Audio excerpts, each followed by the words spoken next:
Rory Macdonald versus Neiman Gracie happened last night at Bellator 222, and it's not what I expected.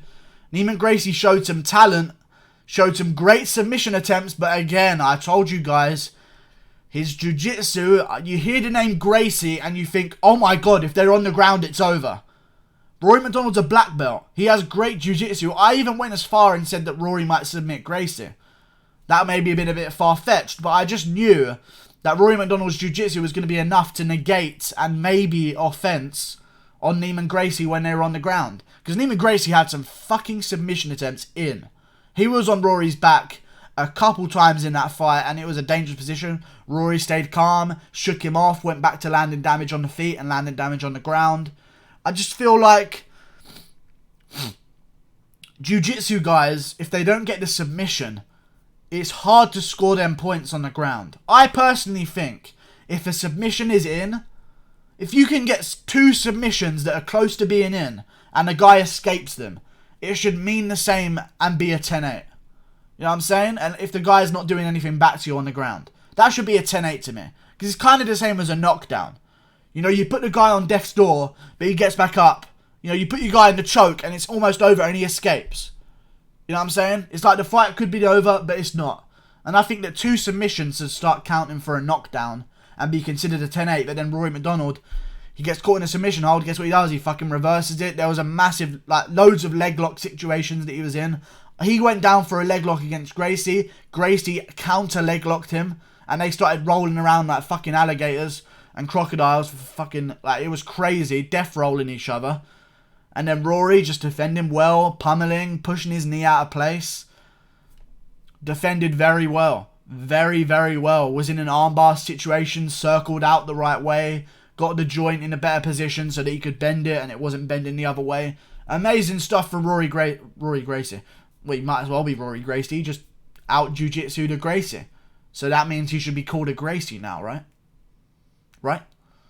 Either way, this sets up Rory versus Douglas Lima at a date to be determined. And Lima's going to beat him. I like Rory. I really like Rory. But the 2 sides of the brackets of the tournament were equal skill level.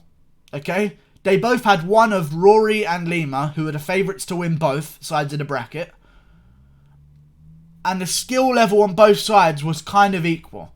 You know, and I just think that Lima has been dealing with his opponents in a much more dominant fashion than Rory has. Rory arguably lost to John Fitch but got a draw, so went through by a default. You know what I'm saying? Then he got a decision over Gracie where he almost got submitted on multiple occasions. It wasn't dominant, but he did win a lot of rounds. He edged out a lot of rounds with ground and pound damage. You know what I'm saying? Then you've got Lima. You know, fucking submits Koreshkov in a rubber match. You know what I'm saying? Koreshkov is an absolute savage and has fought Douglas Lima before and gone to fucking war with him before. Okay? So Lima destroys Koreshkov and gets a submission late in the fight by rear naked choke.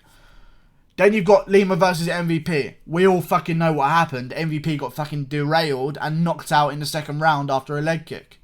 You know, Rory's side of the bracket, he just hasn't been doing it dominantly. And I think that Lima's going to destroy him in the finals. I've called Lima to win. Actually, I called all of this. I called that Rory would beat John Fitch, regardless if he did or didn't. He got through after John Fitch. I said he beat Gracie. I said Lima would beat Koreshkov. I said Lima would beat MVP by knockout. Although it's a very probable bet. I mean, it's kind of cool that I got it right. Very lucky of me. I'll say that much because, you know, that Lima knockout on MVP was just a thing of beauty. And like a perfect timing kind of thing. Then you got Lima versus Rory in the final. And my prediction was that Lima's going to absolutely destroy him with leg kicks. And fuck up Rory and potentially get the finish later on in the fight. I think he's going to brutalise the leg of Rory. And I think Rory's not going to be able to continue in the 4th and 5th rounds. But that's a great fight though. I think they need to make that a super fight. They need to make that card that Lima and Rory on a super fight. I don't know who they can get on the card with Chael gone. That's a big name out of the company. I don't know who they're going to get on the card. But they need someone big. And that end of the year card needs to feature... I'm talking Bader versus someone. Bader versus Machida. There you go. Bader versus Machida. Rory versus Lima as the main event. Bader versus Machida as the co-main event. Other guys on the card. Is Rampage still signed to Bellator? I don't know. There's a few guys that are still signed to Bellator. Good stuff. Real good stuff. Really, really good stuff. And I think they need to stack that card very heavy. Maybe put Chuck Congo on there against someone. I don't know who he's going to fight, but he should fight someone on there. There's fights to happen, man. A couple prospects. And I'll get into Aaron Pico getting destroyed in my next video. Like, just prospects. Put Adam Borix on the main card. You know what I'm saying? But, yeah. It was a good fight. And Rory just showed what a savage he is. By dealing with an unbeaten prospect in Neiman Gracie, who's a savage. And has been beating everyone left and right. Including Ed Roof, which was a big win. But I kind of knew that Rory was going to be a bit too much to handle for him in the jiu-jitsu department. Although those things were in, Rory stays calm. Very calm. Defends well. Does exactly the right things to get out of the situation. Where a lot of guys would panic. Because their arm's in jeopardy or their leg's in jeopardy. That's always the thing, you know. You never want... You always feel obliged to tap because you never want your knee ripped out of place. You know what I'm saying? That's a career-ending, maybe, thing. If you don't tap there, it's very dangerous. But Rory's such a champion that he just escapes those situations. Goes back to ground and pounding Gracie. And I think that a problem with jiu-jitsu fighters is they're so not obliged to ground and pound. You know? They just don't ground and pound because they're always looking for submissions. And you don't get points for that. You know, when you're ground and pounding a guy, you're constantly racking up points with little shots. Even though they're little shots, you're racking up shots. You know, you're building points. But with a submission, you could do all this work where you're not ground and pounding a guy and looking for a submission, and then you don't get it. And then all of that time pretty much is wasted. You know what I'm saying? So if you don't get that submission, it's all wasted time. And I think that what they should do is just make submission attempts worth a little bit more. You know, even if they just make a close submission attempt worth 10 significant strikes on the ground, that cancels each other out.